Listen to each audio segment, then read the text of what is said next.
বন্ধুরা, নাটোর রাজবাড়ি সফরের প্রথম পর্বটি আমরা এইখানে শেষ করেছিলাম। সেখান থেকে আবার শুরু করলাম দ্বিতীয় পর্ব ভ্রমণের গল্পটি। এটি ছোট তরফের পুকুর ছিল। আমরা আগেই জেনেছি যে রাজবাড়িটি দুভাগে ভাগ করা হয়েছিল দুই ভাইয়ের মধ্যে। এটি ছোট অংশ বা ছোট ভাইয়ের অংশে পড়েছিল।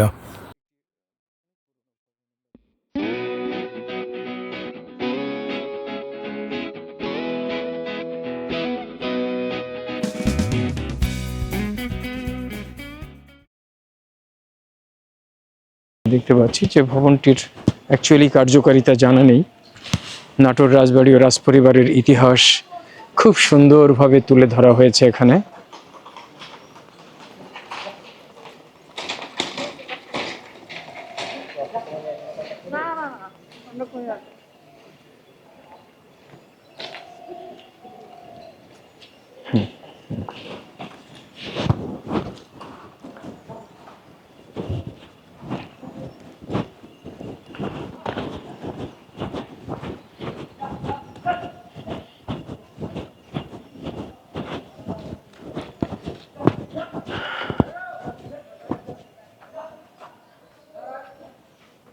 এই ভবনগুলো সম্ভবত আমরা যেগুলো দেখলাম সামনের দিকে সেগুলোর থেকে অনেক বেশি পুরনো। তার চেহারায় বলে দিচ্ছে। ওইখানে একটা নাট মন্দির আছে পিছন দিকে, এটিও একটি চারচালা টিনের ঘর। এইখানে আমবাগানের ভিতরে আরও কিছু স্টিকার লাগানো আছে, অনেক কিছুই। একটি কুয়ার ছবি আমরা দেখতে পাচ্ছি, যেখান থেকে পানি সংগ্রহ করতো সেই সময়, খাবার পানি সম্ভবত। এইখানে একটি প্রাসাদ, চমৎকার একটি প্রাসাদ আছে এখানে, ছোট তরফ রাজপ্রাসাদ। এই প্রাসাদটি হলো ছোট তরফের এবং দুই ভাইয়ের দুটি প্রাসাদ দুই দিকে রয়েছে। এটা একটা আর একটা পরে আমরা দেখব। দুটো প্রাসাদ একই ডিজাইনের প্রায়। এটি ছোট তরফের প্রাসাদ এবং এই প্রাসাদের পাশ দিয়ে যে রাস্তাটি, এই রাস্তাটিতে সামনে এগিয়ে গেলেই সামনে একটি কালী মন্দির পাবো আমরা।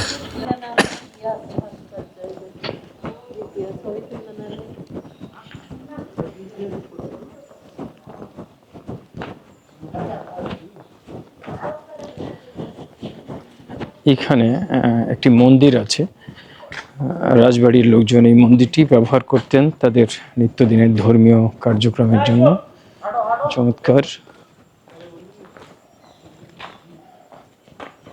মূল মন্দির, আর এটি মন্দিরের সামনে অবস্থান করার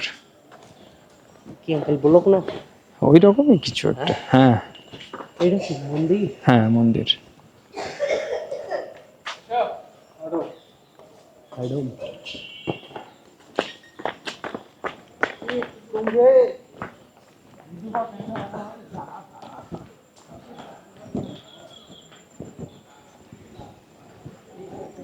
প্রচুর পুকুরের ছড়াছড়ি।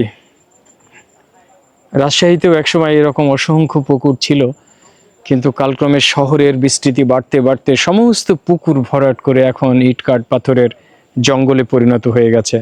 নাটোর রাজবাড়ি যেহেতু সংরক্ষিত এলাকা, তাই এখনো পুকুরগুলো এখানে বর্তমান।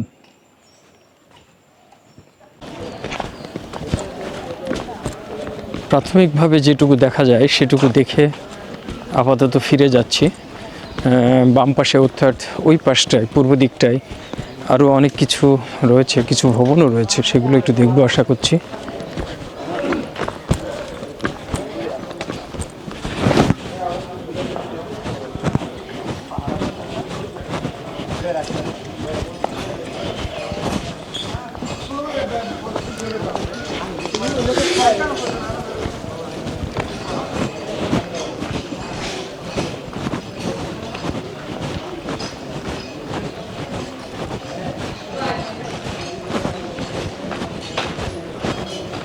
এদিকে যে কি করবো, এইখানে লেখা রয়েছে বড় তরফ মালখানা, অর্থাৎ এখানে খুব সম্ভবত বড় তরফের বিভিন্ন রকম জিনিসপত্র বা তাদের যুদ্ধাস্ত্র বা অন্য কোনো জিনিস, তাদের প্রয়োজনীয় উপকরণ রাখা হতো। পাশে একটি মন্দিরও ছিল এবং ভেতরের দিকে আরও কিছু রুম ছিল, যেগুলো দেখে মনে হয় যে সম্ভবত রাজকর্মচারীরা বা তাদের পরিবারবর্গ ওই অংশে থাকতো। আমরা এই মুহূর্তে প্রবেশ করছি বড় তরফের রাজপ্রাসাদের সামনে। আমি আগেই বলেছি যে ওই দিকে আমরা যে প্রাসাদটি দেখে আসলাম একটু আগে, সেটি ছিল ছোট তরফের রাজপ্রাসাদ, আর এটি হচ্ছে বড় তরফের রাজপ্রাসাদ। অর্থাৎ যে দুই ভাইয়ের মধ্যে এই জমিদারি ভাগ হয়েছিল, সেই বড় ভাইয়ের অংশ এটি।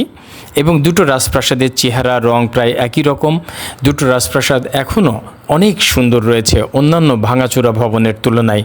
এটিকে দেখলে মনেই হয় না যে এটি আজ থেকে প্রায় 300 বছরের পুরনো ভবন। আমরা আগেই বলেছি অষ্টাদশ শতাব্দীর শুরুর দিকে এই রানী ভবানীর রাজবাড়ি বা রানী ভবানীর যে রাজত্ব, বা তারও আগে তার স্বামী এবং তাদের পরিবারবর্গ যারা এই এলাকা শাসন করতেন বা এই জমিদারি দেখাশোনা করতেন, তাদের কার্যক্রম শুরু হয়েছিল অষ্টাদশ শতকের শুরুর দিকে।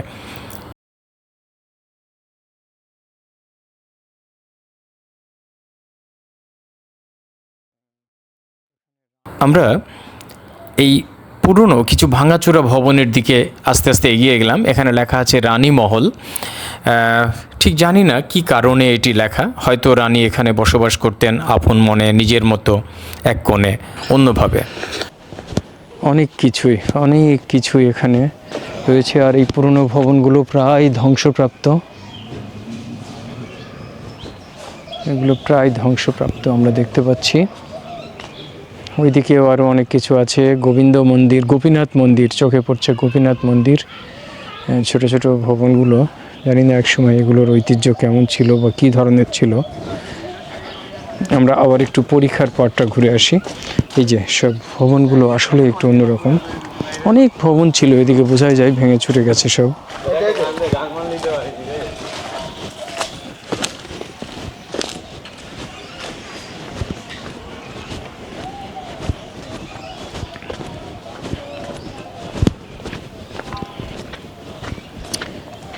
আবার ঘুরে ফিরে সেই পরীক্ষার পরে এখানে একটি ঘাট দেখতে পাচ্ছি, দূরে আরও অনেক দূর পর্যন্ত বিস্তৃত এলাকা। আর এই যে সেই পরীক্ষা, অর্থাৎ সেই লেক, বিখ্যাত লেক, সেই লেকের জলে মাছ ধরার সামগ্রী পড়ে আছে, বোঝাই যাচ্ছে চারিদিকে। এই পরীক্ষার পরে আরও একটি পরীক্ষা ওই পাশে রয়েছে, অর্থাৎ এই যে সামনে যে গাছপালা দেখছি ওপারে, ওর পরে আরেকটি পরীক্ষা রয়েছে।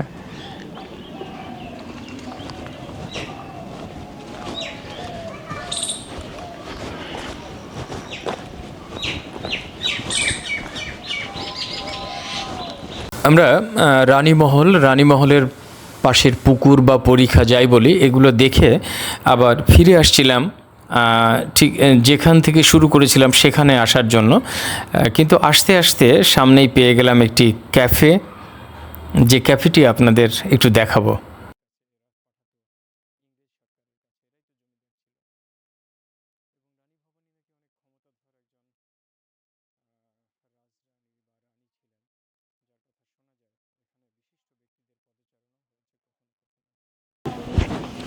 এখানে একটি ক্যাফে আছে, দেখাই।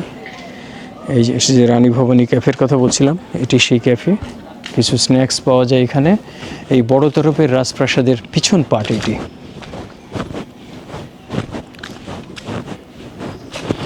এখানে অনেক পুরনো একটি গাছ ভেঙে পড়ে আছে। এই আশঙ্কাটাই আমি ইদানিং করছি যে শতবর্ষী গাছগুলো ধীরে ধীরে ধীরে বয়স হয়ে যাচ্ছে এবং তারা ভেঙে ভেঙে পড়ে যাচ্ছে। তো এই গাছগুলোকে সংরক্ষণ করা বা গাছগুলোর ছবি অন্তত ধরে রাখা, এটা আমাদের কর্তব্য। ভবিষ্যৎ প্রজন্ম তারা দেখতে পারবে যে একসময় এত বিশাল বিশাল গাছ আমাদের আশপাশে বা এখানে ছিল। আমরা ঘুরতে ঘুরতে চলে আসলাম আবার সেই পরীক্ষার পরে। যেখানেই যাই, জানি না এটি টয়লেট ছিল কিনা, হতে পারে, খুব সম্ভবত। এই যে ভবন দেখছি আমরা, এই ভবনের এই বিল্ডিং এই অংশটি ছিল টয়লেট, এবং এটি টয়লেটের সম্ভবত নিচের পার্ট ছিল। যাই হোক,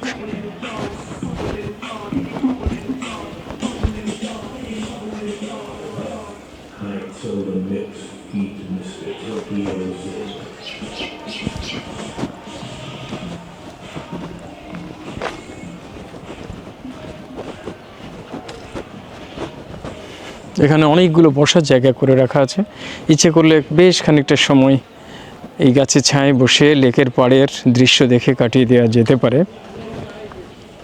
এই চত্বরটিও সুন্দর, চত্বরের চারপাশে ভবন, মাঝখানে একটি সবুজ চত্বর। যাই হোক, আরও অনেক কিছু দেখার ছিল, সব কিছু দেখলাম না। আরও অনেক কিছু দেখার ছিল, সব কিছু দেখা হলো না, সম্ভবও না। আর মনও অস্থির লাগছে, সকালবেলা বেরিয়েছি। অর্ধবঙ্গেশ্বরী, রানী ভবানীর রাজপ্রাসাদ এবং তার বিভিন্ন এলাকা দেখে আমরা ফিরে যাচ্ছি আমাদের গন্তব্যে।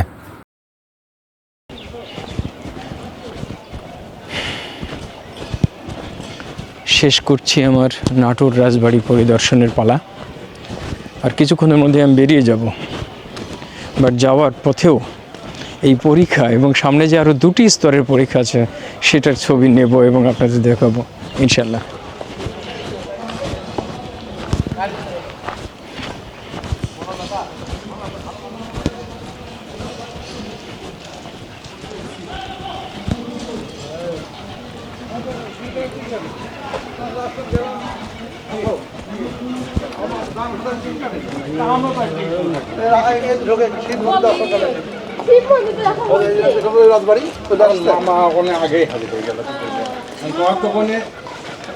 কি পরিমাণ পরিযায়ী পাখি এই গাছটার উপরে বসে আছে, এটা চোখ পরিষ্কার দেখা যাচ্ছে এখান থেকে।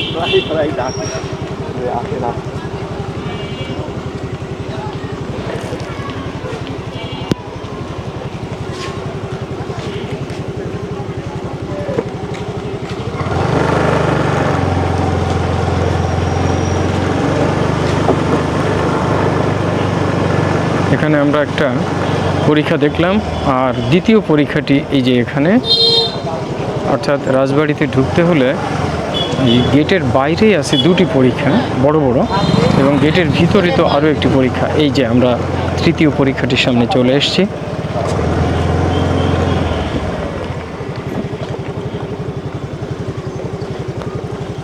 যান, এটিও বিশালত্বে অনেক বড়, বিশেষ করে এই পাশটায়।